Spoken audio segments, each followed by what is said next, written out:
See, I told you this wasn't going to be my morning. I'm going to talk to a guy now who's... The only pleasure I get out of life, out of him, is insulting him.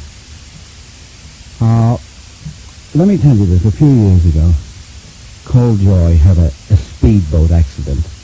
And the speedboat turned and ran over him. And I thought this was a marvellous occasion. It was the first time in the history of the world a speedboat was a music critic.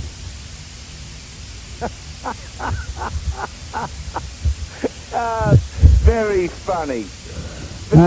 I haven't finished on you yet, pal. I have not finished. This is an occasion I am going to relish. 60,000 listeners are going to hear the truth about you, pal. Now, you've just come back from Bangkok. Yes, I have. Did you take the kids? No. Mm-hmm. Did you take the wife? No. How long were you over there for?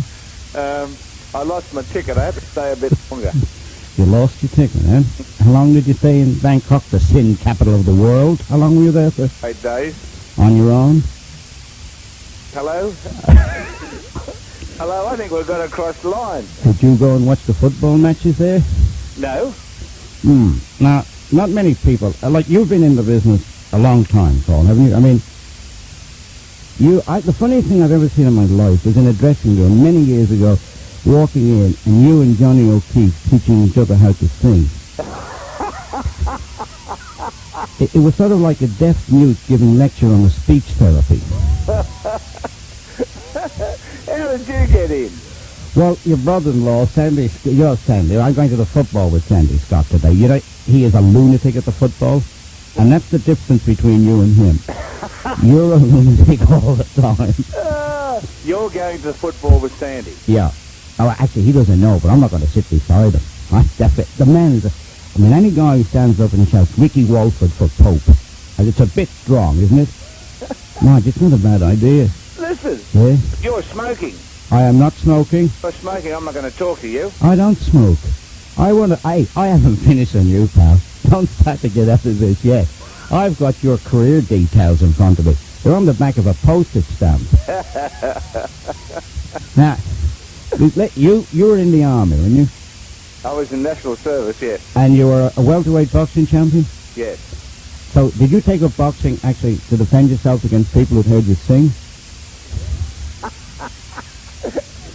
I'm going to be waiting for you when you move out of there, old shit. Now, tell me about your career. You've got 2 seconds, so what will you do with the second? Yeah, good, Doyle. Good. That's good. Where's Alice? Now, we have the details in front. Now, let's be very serious about this, because it's not often I interview an idiot. But in 1959, you had your last hit, or was it your first? That was my first one, Bye Baby, yes. Wasn't it the same song, your first and last? Oh, God, I'm enjoying this. Now, if that was the first song, the first Australian to top the charts all around Australia. Yes. How much did it cost you to do that? I'm still paying. It's like a bridging loan. Don't talk to me about bridging finance, Cole. I'm on it. Now, you were one of the originals of Bandstand, weren't you? In the days of Crystal Radio. Brian, along with Sandy Scott and little Paddy, Judy Stone, a whole bunch of Patsy Ann Noble, the Allen brothers, were sort of regulars and became part of the Bandstand family. Isn't it seriously incredible that the guy who picked all that talent, today, every one of them is still working and working successfully? I mean, it's a tribute to the man who picked the talent. Who was it? That was Brian Henderson. Did Brian actually pick the talent? Well, if Brian didn't want you on, you didn't get on. Oh, so you bribed him as well. Now, on your career, you've won 2 Logies. Yeah, I got a couple of those. Was that for courage? Listen, I remember when they had the 25 years of Logies, and I got the first one, I think, was in which nowadays they all sing with a big band. I had a piano player, no music.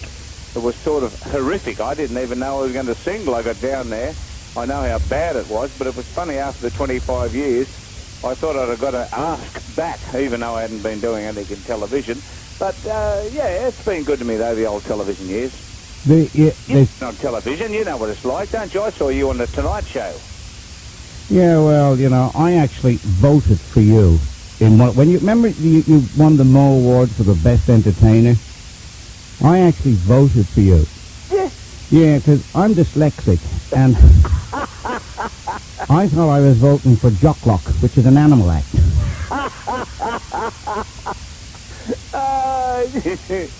Now, you won what, 3 Mo Awards? Yes. And what's your greatest? What's your best? You got Country Music Awards, too. Yeah, I've got a couple of those. Was that for carrying Slim Dusty's luggage? Mate, I'm to the industry. The only thing I haven't got into is comedy. I've seen you sing. No, but that's not true, Cole, because that was one of the questions I wanted to ask you. But I won't bother. Now, at the moment, you play, you cover the whole range. You do the rock bands in the pubs, and you do the clubs. You've just finished the Hilton, which is probably the most sophisticated circuit in Australia.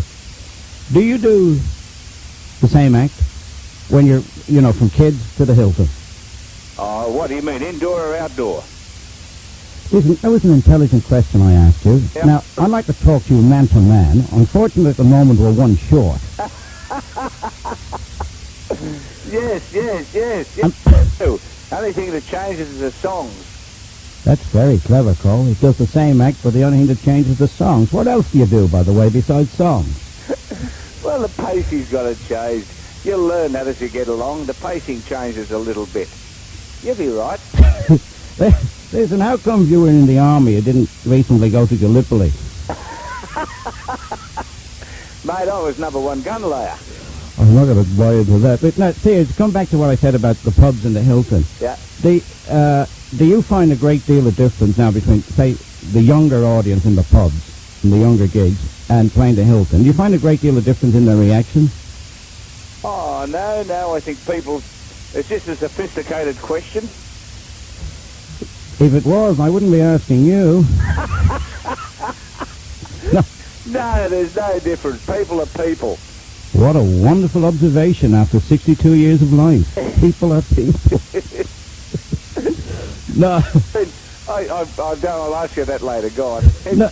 You're on a roll. But you do the same act, that's what I'm saying. You get the same reaction from the 22-year-olds as you do from the 55-year-olds. Using the same basic format, yes. Has it changed so much in the years you've been doing it? Oh, no, I think I've changed, but I think a bit more experience changes you. But I've got this secret formula, and I don't sing at people. I try and sing with them, and that's my secret formula. But I don't want you to mention it. And I'm only telling you now because I know nobody will hear it. Oh, that's very funny. You've seen the ratings? You're also involved. And one of your great contributions, I would seriously think, to the industry here, well, your greatest, of course, will be when you retire, but one of your other great contributions was your stand for playing Australian records on radio. Oh, well, I think it's an integral part of what we do. We came in at a time when I was a bit lucky, I suppose, because rock and roll had just broken around the world, and rock and roll was country music with a backbeat, and country music was what I liked to sing, so I just slid into the niche. So John O'Keefe and myself were pretty fortunate, Dig Richards and those people at that stage. But nowadays, the talent, I think, has improved so much more, and musicians, the guys that are playing now, because of the opportunities, of course, and like we couldn't get guitars in those days, we used to make our own. Nowadays, all these things are accessible, so I think we've got the talent, or I know we've got the talent here to do it, so if we can nurture it, as proved since we did get the percentages up, out came people like Midnight Oil and In Excess and the Angels, and it started off, of course, with Olivia Newton-John and Bee Gees and those people, but now our guys stand up as good as anybody in the world, and we can better them because we've got a whole heap of people out there that's still great, but we can't get. It's hard to get exposure on them, and everything's so expensive nowadays. You can't take too many risks. And but overall, I think Australia's where it's at. Anything to do here, I encourage. I don't care how much money anybody makes as long as they live here. I agree with you. Who, in all the years you've been working, who's the performer that you sort of admired the most? As a performer, you mean here, there, or worldwide? Well, anywhere. Give us two, one here and one from anywhere. First of all, I think the mark of a great performer is somebody that can do, because when you're working every night, you don't go changing too many things around. But people like Liza Minnelli and Danny Kaye, I thought they could do the same thing and make it look so fresh. It's the first time they've ever done it. I think that is the secret of the trick. Yeah. They didn't get mechanical in any way. Even though if you went and saw them 6 nights in a row, that finger point would be right in the same places as it was the night before and the night before, but it never looked like it was contrived. So I've got to put them, and Sammy Davis was a freak, the things that he could do. Now, your company brought over Sammy Davis at one stage, didn't you? Yes. You and Kevin. Yes, we did. What was he like? Oh, he was just a lovely human being. He's just a normal, everyday person. He didn't want anything out of the ordinary. A lot of the people that we do bring over, of course, along with their contract, they have a thing called a rider. Rider can say for anything, and that's. But Sammy didn't want anything outlandish. He just rolled with the flow. But the things that he could do and was capable of was sensational. And because of the time and the place, I don't know if another one of those will come along. No, I wouldn't think so. What about the one that's impressed you? I know it's a difficult question here, or embarrassing question, but the Australian performer who really has impressed you the most? I'd have to give that some thought. That's because you're a coward and you don't want people phoning you up, isn't it? No. Wait till I see your brother-in-law today, Sandy, and tell him that you didn't say it was him. Why, dear, there'll be a family around. It's a great show. Listen, I was up with Sandy up at Surface, and we went out with your mother, Mim. Yeah. Now, she's such a lovely lady. Were you adopted? I'm going to tell Minnie the Moocher you said that. Listen, told Joye, you're one of the best, and I love insulting you. Thanks very much. Have you got news coming up? Yeah, I got news for you.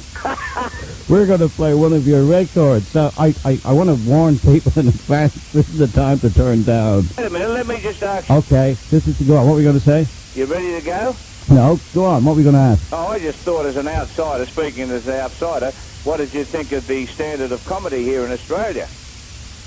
Well, hello?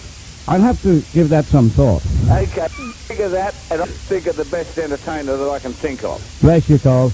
Brian? Yeah. Talk to you soon. Peace out. Take care. Bye-bye. Bye.